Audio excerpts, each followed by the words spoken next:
These are Nebraska corn farmers. They work in acres, not hours, harvesting the energy and climate solutions the world needs. We are proud to stand with you. The success of tomorrow's soy industry depends on the actions we take today. The future is here, and the time to move is now. Market Journal, Television for Agricultural Business Decisions, is a presentation of the University of Nebraska Lincoln's Institute of Agriculture and Natural Resources in partnership with the Nebraska Rural Radio Association. Promotional support provided by the Nebraska Farmer Magazine, and partial funding provided by the Nebraska Soybean Board and the Nebraska Corn Board. Well, hi everyone, I'm Bryce Duskett, and welcome back to another episode of Market Journal. It has been a busy week with plenty of news to follow. We're broadcasting today from Seward, Nebraska at the Briggs Feed Yard. Coming up on the show, we'll be talking with Mike Briggs about what's been happening in the cattle markets. Mike will also share some of his thoughts potentially when it comes to the election results and the possible impact it could have on the agriculture industry. Also on the show this week, we're taking a closer look at the Husker Mobile Beef Lab and exploring some scholarship opportunities offered at the University of Nebraska Lincoln. All of that is coming your way, but let's kick things off here. Healthy muscle development is essential for quality beef production, but genetic conditions can sometimes interfere with this.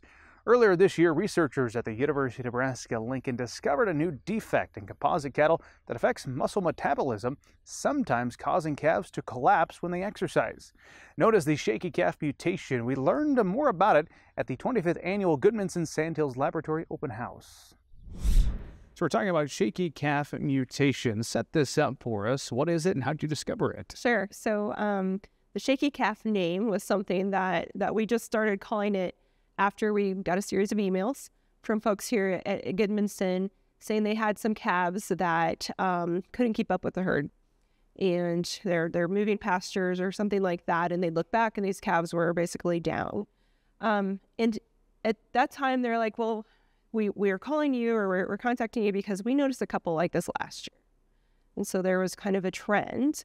When we got a couple of these calves to Lincoln, we tried to replicate the exercise of moving pastures, and the calves really wouldn't move. I think they knew that was an issue for them. But when they would stop, they would tremble. So their muscles would tremble because their muscles were exhausted. And so that's how the name Shaky Calf got started. But because they had seen issues in the past calf crop and they were seeing some issues again, we started asking the question of, could this be genetic? So that's how I got involved as a geneticist of trying to answer that question. Is there a genetic mutation causative of this? So that was the question. The answer, spoiler alert, ends up being spoiler yes. Yes, there is. How did you get to that answer? So we were fortunate because we had genotype data on hand from actually all of the herd at that point. And we were able to do a broad scale analysis and say, what do these calves have that nobody else in the herd does? And that got us to a chromosome. That's not the answer yet. But then we were able to use whole genome sequence to actually look at every part of the genome. And we found a mutation in a gene called PYGM. That's really important for the breakdown of glycogen, which is needed to create energy in the muscle of these calves. So we went from big scale genotype analysis to whole genome sequencing, fine scale, to find that mutation. So with a genetic mutation, there's not necessarily something people can implement on their operation if they have this same challenge, but you all identified this is out there, and now you can inform producers to be watching for this, right? Absolutely. So this has been traced back to a Red Angus AI bull. And so there is a commercial test that the Red Angus Association is working with Neogen to develop and make available to producers so they can know if their animals are carriers of this mutation. Well, behind the scenes of finding all this is fascinating to me, of the partnership, too, between the Gudmundsen Sandhills Laboratory. Hey, we noticed this, making the call for you to be involved in the project. Talk about the importance of having this laboratory here in the Sandhills to be able to detect things like this and then do the research. Yeah, so we're really fortunate in many ways at UNL. One was that the folks at Gudmundsen noticed this and they connected it to what they had seen previously in only a couple calves that prior year. And then connecting that to researchers at UNL, I work with some veterinary diagnosticians who are excellent. So they're able to refine what are we seeing in the muscle. Like we did muscle biopsies. We looked at, after we harvested a few of these animals, we looked at those particular traits, and we were able to confirm that what our mutation is doing is in fact showing up in the proteins and in the muscle, and it makes sense. Beyond that, the meat scientists got involved, and that's something that I didn't expect in this particular case. But the fact that these animals can't break down glycogen for energy makes them dark cutters at the end of the day. So it's detrimental both to their well-being as calves and as growing animals, and then if they do finish, their meat quality is also affected. It's a great collaborative effort. Appreciate you joining us to share some insight into the project. I'm glad to be here. If you'd like some additional information on this challenge, check out the website beef.unl.edu. We've also linked an article directly on the Market Journal homepage. Also happening at the Gudmundsen Sandhills Laboratory Open House earlier this year, we visited the Husker Mobile Beef Lab. If you haven't seen it, this hands-on lab lets students learn scientific principles through a ruminant animal. Extension educator and livestock systems leader Randy Sainer walked us through what the Beef Lab offers, as well as its impact for Nebraska students. At the 2024 annual open house of the Gudmundsen Sandhills Laboratory, the Husker Mobile Beef Lab was on display. Joining us inside it is Randy Sainer with Nebraska Extension. You guys pull this all across the state of Nebraska. Why do you do so? So the idea is to try to teach people about beef production in the state and how ruminant animals are important, because we have a lot of grasslands in the state. And the only thing that can really utilize that is ruminants. People can't graze grass. So we have the ruminants to do that, and then they produce a nice protein product for us to consume as a population. How do you showcase the true ruminant system of a cow like the one behind us? So we have some storyboards that show the difference between a human stomach and a ruminant stomach. We talk about the amount of saliva that they produce, because they produce about 30 gallons. We produce about a pop bottle full. The reason they do that is because in that rumen is bacteria breaking down that forage, produces this organic acids. If it gets under a 6.2 or 3, we get trouble in the rumen. It gets sick. It doesn't work. So the animal produces saliva, which has got a bicarbonate in it to kind of neutralize that acid. And so that's important. That's why we put grass even in corn rations, right? So we can have that chewing effect to produce that saliva, because they'll rechew their food several times a day. And sometimes they'll spend as many as 10 hours just ruminating and rechewing their food. Well, Randy, seeing the Husker Mobile Beef Lab out and about when you're on display, people have their chance to do something pretty unique that draws people in. Talk me through that. So they're actually able to go inside. We open up the fistula. We have a fistulated heifer, and we open it up, and they're able to put on, we actually put a face mask on because she does cough sometimes. We don't want it in their face. We put a robe on them also and a glove, and they go in and they can feel the papillae in the rumen, which helps with absorption of nutrients. They can feel the heartbeat because there's an artery that goes down her back. And then they can feel the difference between the top and the bottom, because the top is we have a forage mat, and then below is more liquidy. And also they can feel some of the skin pieces inside there that actually help move the feed around. So once in a while I have a kid pull his hand back because it's moving that food around. He's worried it's going to pull him in, and I'm like, no, it's just mixing the food up. But that's how ruminants work, and works really well. I said cow earlier, should correct it. It is the heifer behind us at this point. Make sure I don't get a hate mail coming in, Randy. What's the reaction, especially with the youngsters that stick their hand in? Some of them are really excited to do it because it's a thing you don't get to do very often. Some of them are a little hesitant. Some of them worry a little bit about the animal. So what did you do? We talk about doing surgery. Have you ever had surgery and they deaden the area? And that's what we do with the heifer when we put the fistula in her. And so then they kind of understand. And then some of them wonder, well, how effective is this, or does she have a long life? Well, it's not a lot different than a colostomy in a human, okay? And so they can live. We had a cow that was 11 years old. So once they hear all that, then they're like, oh, I'm going to put my fan, I want to feel it. Most of them, some of them will say, ooh, this is pretty, it's gross, And other kids are just like, oh, this is really good. I want to feel all around here. And of course I say, get your arm way down. They can feel sand in the bottom of the rumen, because she has sand in the bottom from eating grass with sand on it. And they are the heartbeat. You can just see their eyes light up when we feel the heartbeat. So it's fun thing. It educates them about beef production in Nebraska, which is our largest industry for livestock. And so it's fun, and we enjoy it. We go all over the state. We have 2 of them, one in the eastern part of the state, one in the west. And I cover mainly about Grand Island West. The other one goes to the Grand Island East. It's a really cool educational tool. I didn't realize there were 2 of them out and about across the state. So, Randy, really appreciate you joining us. Again, we're at the Gudmundsen Sandhills Laboratory Open House, celebrating their 25th year of doing so. Fun segment there with Randy. If you'd like to learn more about the Mobile Beef Lab, visit huskerbeeflab.unl.edu. Up next, let's talk the cattle markets. Joining us here at his feed yard, Mike Briggs. Briggs Feed Yard, thanks for having us out here once again. Nice to see you guys. What's going on? We are on the heels of a big election. We've got national implications, and the talk today as we visit on Wednesday late morning is all about the ag sector and how the ag industry is responding to the news. When it comes to the cattle sector, your focus area, how are you absorbing this? To me, the world feels like it's back on its axis because I didn't think we were going in the right direction, and now I think we will. Now it's going to be interesting as we go forward because President Trump has talked about tariffs. Tariffs can cause inflation and tariffs can wreck exports. I don't think that's going to have too much of an effect on beef. The thing that's been interesting lately on beef is our exports are tremendous with prices at all-time highs. That's what's really interesting to me. But I look for better things as we go forward after this election. Let's get into some of the things impacting the cattle sector right now. Let's just bring up live cattle in particular to start the conversation, Mike. Since about, I guess, the end of October, been in a trend downward. What's the reason why? Well, we always kind of go up towards the end of the year. Now, last year we made it all the way to Thanksgiving before it kind of whittled away. This year it's whittling away a little earlier. I think a lot of that is price. Even though demand is really good, I think price is stymieing some people. We are putting huge amounts of beef on the market. We are not slaughtering as many cattle as last year, but the cattle are so big that we're putting the same amount of beef on the market or more. And I think the consumer is really struggling.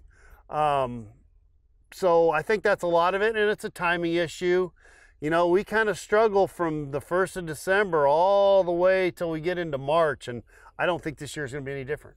You bring up the weights. That's something the industry has been tracking a lot lately. You're giving me your take on why that is. In particular, feed is cheap right now. Why not put the pounds on? Feed is cheap. Why not put the pounds on? You can't replace them. You cannot go out and buy a feeder that's going to make money most of the time. So why would you get rid of the ones you have to go buy a loser? I don't think that changes. In fact, I think it might get worse. There'll be opportunities here and there, and you have to watch, and when the window opens, you better be grabbing because it's not going to last very long. I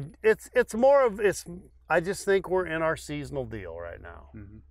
Look at the feeder cattle on the futures chart, not as aggressive of a downturn, kind of holding their own at the moment. Anything you're watching on that front? At the moment, yeah, once again, I just think, okay, last week they came out with a report that fund length was in an all-time high in the live cattle market. That's great. We've had a really nice rally. It's the same old thing. We like the funds when they're pushing it up. But man, if they decide to get out, it's just going to be a straight drop down. And I think you could be starting that. And we don't always know what triggers those funds, but you get to the point where they decide to hit that trap door and down we go. This is going to be tough. That'll pressure your feeders down, but I don't think they're going to get pressured down because there's not a big supply of them. So until something from the cattle market hits it, I think they're just going to kind of hang. But I don't, once this whole thing starts to go, they're going to go down with. Mm-hmm. What is the seasonal trend? You were talking about December, March time frame. What do things typically look like? You know, the worst beef demand months of the year, January and February. It's cold, nobody's got their grill out. You know, it's just not exactly what you want. And we struggle with that every year. People spend all their money in December on Christmas gifts, and so you kind of struggle through those months. And until it starts to warm up again and the grills come back out, we really struggle with beef demand. And I think that's going to be the same thing. I really think we could struggle here for a little bit. It's a bit like Groundhog Day. Every time we're visiting with you, we're talking about heifer retention and the size of the U.S. cattle herd. got another report out on that over the last month showing that people are not retaining heifers. And I think it surprises some people, but as a feedlot owner, what are your thoughts on why heifer retention, we're not seeing that? Doesn't surprise me at all. I've been arguing with people all year. You have got to have grass. You've got to have feed for these cattle that they can harvest yourself. That they can harvest themselves. You cannot afford to feed these heifers. So you've got high price heifers, first of all. Guys are going to take their money and run. They want to keep the cheap heifers, and they're not cheap right now. The other thing is we just haven't had enough moisture that they've got enough grass to throw these cattle out on. I have a very large customer. He had 800 head of heifers out that he was going to breed and keep. They're all coming here because he doesn't have any grass. And that's really unfortunate, but I think he's a really good example of what's going on, and it's what I've told people all year. People are not going to retain heifers unless they've got enough grass, that we have enough moisture. Now, our hay supplies are pretty good, but once again, you don't want to feed those animals. You want them to be able to harvest their own feed, and it's not there to harvest, so can't keep them. What are you hearing across the region? Feedlots full at this point? People being able to replace what they're getting rid of in the pen? You know, last month I kind of heard people were filling up. Now I'm starting to hear it's getting a little spotty. I don't really know what that is other than, hey, my cattle were fat, they had to go, I can't replace them. Now I'm concerned as we go forward, because I do think there's going to come a time where this market just flat rolls over. If you don't have your cattle protected, I don't know if the banker is going to be there to hold your hand. He might be there to stand on your head when you're underwater. I'm not sure. I don't want to be in that position. But this market could get really tough. I think this thing rolls over and it could wipe a few people out if you're not positioned properly. So I'm kind of scared about that as we go forward. Special thanks to Mike for having us out here at his feed yard and for sharing his thoughts with us. Coming up next week, I want to let you know we'll be bringing you the latest market updates from the National Association of Farm Broadcasting Convention, which takes place in Kansas City. Mike Zuzolo set to sit down with us for that markets discussion. A trip to the pumpkin patch is always a treat, but one farm near Crofton, Nebraska offers more than just fall fun. This pumpkin patch actually supports veterans in the region who need extra assistance. You can check out this full story in the latest edition of the Nebraska Farmer. Now let's get a look at weather with our own Market Journal meteorologist, Eric Hunt. Eric, we've seen some beneficial moisture fall across portions of the state this week. Are we in for more rain as we turn to the week ahead? Well, thanks, Bryce. The answer to that question is yes. Matter of fact, by the time you're watching us on Saturday morning, we should hopefully have precipitation across a good majority of the state. Best precipitation amounts are likely to be across portions of southwestern Nebraska around McCook, where we could have 1.5 inches. But a good portion of the state has a really good chance, I think, of picking up at least 1/2 inch, maybe 3/4 of an inch. A bit less as you get to the northwest and northeast quarters of the state. After this storm clears out on Sunday, we should see a return to some sunshine and milder temperatures, particularly as we get into the eastern 2/3 of the state. Most everybody, though, Monday, Tuesday should see highs in the upper 50s to low 60s. Pretty nice days for this time of year. But by the time we get to Tuesday night and Wednesday morning, we are going to see a weak little shortwave move in the northern plains. We'll have a little bit of moisture to work with, and that will help bring some chances of precipitation for at least a good portion of the state. Better chances to go further east, with the highest precipitation bounce right now expected to be across portions of southeastern Nebraska and as we move east into Iowa and into Illinois. By later this next weekend, though, we could be looking at a more potent system moving into the western United States. Now, there's not exactly really good model consensus on exactly how this is going to evolve, and certainly there's disagreements on timing. But suffice to say that we could be looking at additional precipitation across this region as we head into this next weekend. Ahead of that, though, we should remain relatively mild. So again, as we head toward later portions next week, we should see temperatures predominantly in the 50s and 60s, maybe a little bit cooler as you go toward the west, especially at night. Temperatures probably will be below freezing overnight in the Panhandle, still looking to be mostly above freezing elsewhere. But the CPC is also showing, that signal for precipitation. So this is a pretty strong signal for above average precipitation. So they are picking up on us definitely getting some precipitation as we move into next weekend, into the early portion of the third week of November.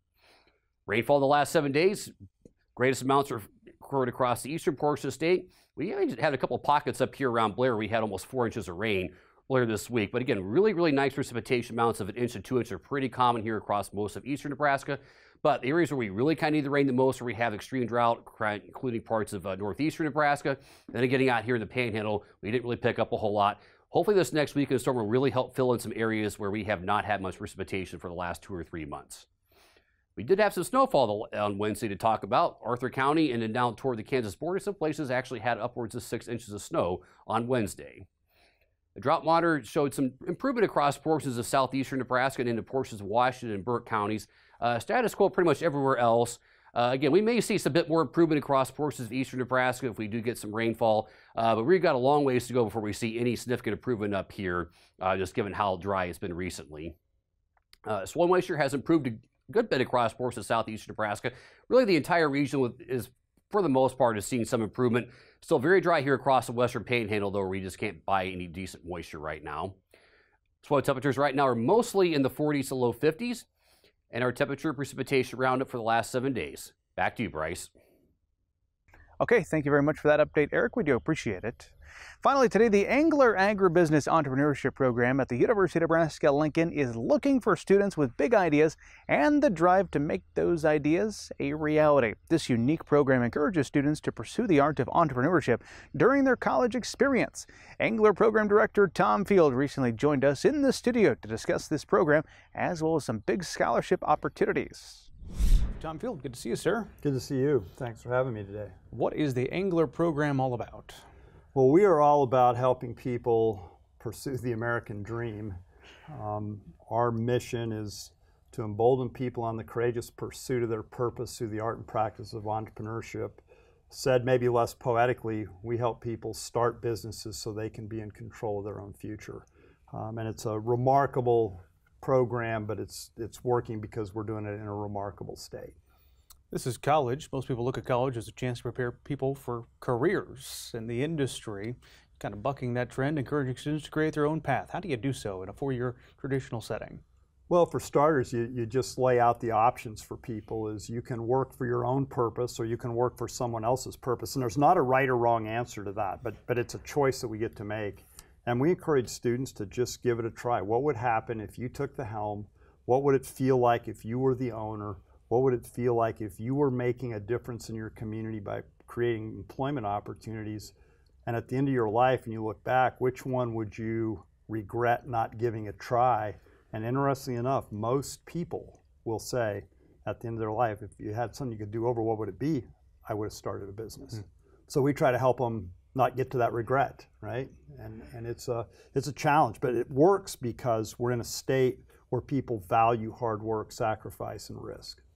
Over the years here on the program, we've had the chance to highlight a number of the alumni that have come out of the program. I know it's a tall task, but as you look back on somebody who's gone through, had a successful experience, and is still in entrepreneurship, could you share one of their stories with us? Oh, there's so many, and I always feel bad because I'd like to talk about all 300 of them. But for example, one that I'm always just inspired by is Matt and Joe Bruger, right? Who have this vision about taking old dirt and creating new opportunities, and a family farm, finding ways to leverage value-added products, everything they do from distilled spirits to premium beef to premium honey. And I think that's the spirit, right? Is that you find the resources at your disposal and you figure out a way to do more and do better with what blessings and gifts you have in your hands. One of the reasons the Angler program has been put on the map is because of the size of the scholarships that you give out each and every year. You're currently looking for students to join you in the next academic year. Applications now open. How many scholarships do you give out in an average year, Tom? Well, so in the last year, we provided financial support for 95 students in awards ranging from $1,000 to $4,000. Through the real just gift that Paul Angler made through his foundation in Amarillo, Texas, to found this program, scholarships were a key part of it. And we've now, over the course of the program, awarded over $2 million in financial support to young people who aspire to run a business. And that's been a powerful thing, because not that we're making college free for them by any stretch of the imagination, but what we're doing is we're able to invest a little bit and say, look, this investment buys back a little bit of your time to focus on your dream and your aspiration. And so we found it to be a really useful tool, but at the heart of our program is still that human spirit and the community of students who are together. The scholarship is really the frosting. The cake belongs to the community and that opportunity to actually grow businesses. Is this only available to incoming students, or do you accept people that might discover their entrepreneurship journey through college? Are they still able to join and apply for scholarships? Absolutely. So we have scholarship pool for both our ongoing students and students who maybe are at the university who are now just finding us, as well as scholarships for incoming students. So we're out recruiting in the high school and junior college, community college space, and also I'm working really hard to reward and invest in young people in our program that we know something about their potential and their will. I noticed that 4-H or FFA experience is a requirement for those applying for scholarships. Why is that? Something about 4-H and FFA is that if you're an active member in those organizations, there's a pretty good chance you know something about sweat equity. And so we think that's really important. And 4-H and FFA also are great framing for things like the supervised ag experience in FFA that really gives people a chance to try a business on as a young person. And so the values of those two organizations, the fact that people have to work, they have to have performed, they have to have made a little sacrifice to make things work, we just think those are just great training grounds for what we do. I believe the program has celebrated more than 10 years of serving students as part of the University of Nebraska Lincoln at this point. How has the program evolved over the last decade? Well, as we've grown, I think the two things that have changed the most is one, we've expanded our offering in a way that we're coaching people further along. We're better able to help people not only establish companies but begin to think about how to scale them. And because we've been blessed with these really great people, I'd love to say that it was our coaching, but I can't remember if it was Casey Stengel, but some baseball coach once upon a time said, "Why are you a great baseball manager?" He says, "Because I have great players." Well, that would be true for us. And I think what's happened is that as that core group had some success, now it's a magnet. And we're just attracting really high quality people. We're doing a better job coaching further into the process. And the other thing is we are very committed to our community, not only while they're in school, but also as alumni. So we talk about you can opt out of the Angler program, but you never graduate. I tell you what, it's hard not to be excited about the future when visiting with Tom. If you know someone who'd be a good fit for this program, I want to encourage you to direct them to the Angler website. It is anglerjourney.com. Folks, that is about all the time we have for this week's show. I want to remind you, if you missed one of our stories, we encourage you to subscribe to Market Journal on YouTube and like and follow our team on social media. We hope to see you back here next time. But until then, I'm Bryce Duskett, wishing you a safe and productive week. Join Market Journal online at marketjournal.unl.edu. You can also follow us on Twitter, Instagram, and Facebook. Promotional support is provided by the Nebraska Farmer Magazine. Market Journal is produced by the University of Nebraska Lincoln's Institute of Agriculture and Natural Resources.